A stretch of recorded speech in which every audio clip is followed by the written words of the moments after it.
name is Rachelle Smith, entrepreneur, professional speaker, and author. Here again in Rachelle's kitchen. Actually, just made a batch of one of my signature sports drinks. Actually, been making my own sports drinks for the gym for a couple of years now, and it has been absolutely phenomenal. You know, water's wonderful. I actually make it 3 parts.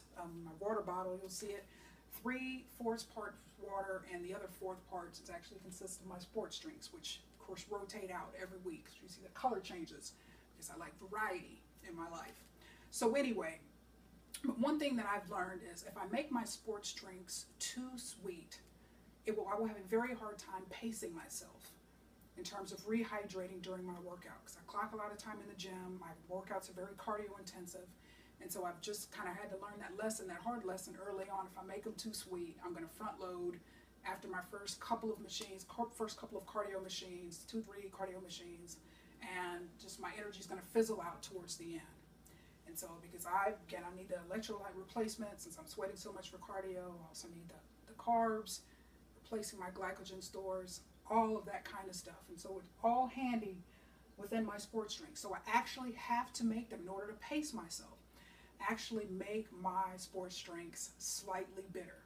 And it helps me to kind of maintain a steady hydration throughout the course of my workout. There's no front loading, there's no back loading. It's a steady rehydration that occurs because I can only take the bitterness in small doses. You know what? Last time, perfect dovetail, because last time I talked about the importance of ignoring the careless critics and haters in your life. Because one thing, if you're trying to achieve good things in life, you're trying to do things that are great, you're trying to be a world changer, the critics and the haters will be there, okay? And so in that same vein, I actually wanted to share my thoughts with you today on the importance of allowing the circumstances in life, whether that be people who criticize you, perhaps when you were a child, or even now. You're not good enough, you're worthless, you never get anything right, you're inadequate, you're inferior, no one wants you. Okay, all of those not so subtle hints of rejection, right? It's ultimately what it's all about. All right, but what I want to encourage you to do individually and collectively, all of our experiences in life should strive and should work together to make us better people, not bitter people. Because much like my kind of sports drink analogy, when I'm in the gym, I can only take that bitterness in small doses, okay? Just like in real life, we all know people who have a spirit of bitterness. They're negative, they're miserable, they're unhappy. It seems like everywhere there goes, a black cloud is following them. Okay, bad things happen. There's just this paranoia, all of these problems and negative kind of reactions to what's going on. All right, so but much like we know people like that, people who are very bitter people, you and I will both agree, right? Heart to heart, eye to eye. You and I both know that we can only deal with people like that and tolerate people like that in small doses, right? It's very difficult for us to engage with people like that for any extended amount of time. Why is that? Because we walk away tired, they wear us out, they make us cynical, they make us negative, and that's where that whole kind of notion of misery loves company comes from. Okay, if someone is bitter and unhappy, hates their life, and is full of just kind of just this awful perspective on the world and other people that are in it, okay, it's hard for that not to rub off on other people. So much like we don't want to be around in the presence of bitter people and we can only tolerate them in small doses, okay, we want to make sure that we are not the ones walking around being bitter and disgruntled and negative and miserable.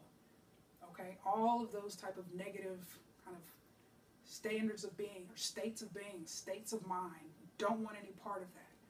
And so folks, we all know, I've said this time and time again, life is hard. Life is full of adversities for all of us. We all have struggles, we all have obstacles, we all have adversity, we all have hardships, we all have problems, okay? Perfection does not exist in human form. So anyone who tries to tell you they have a perfect life, or perhaps you even think that there's people whose life seems so perfect, all right, perhaps you're even looking at me thinking, oh, Rachelle's life is so perfect and she's so happy. We all have circumstances in life and obstacles in life and things and people that come against us.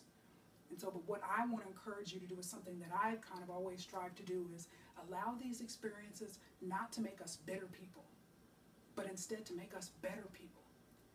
Because folks, everything that happens to us in life, any point, whether we're children, growing up, adults, middle age, senior citizens, elderly, whatever the case may be.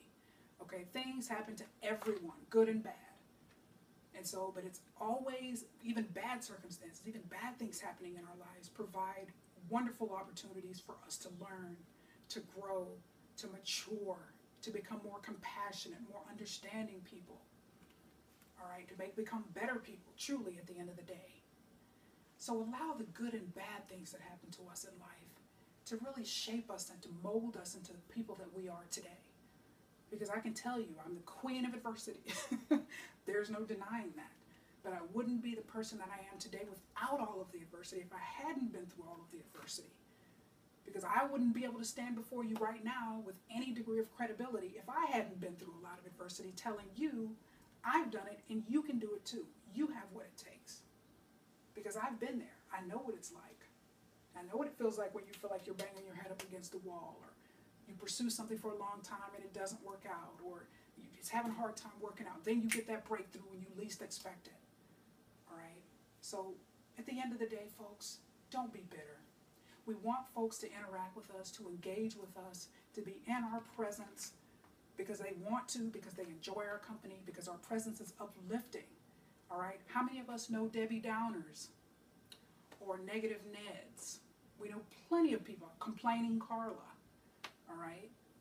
Bitter Betty. We all know people like that. And so I think our goal in life is just to not follow in those footsteps.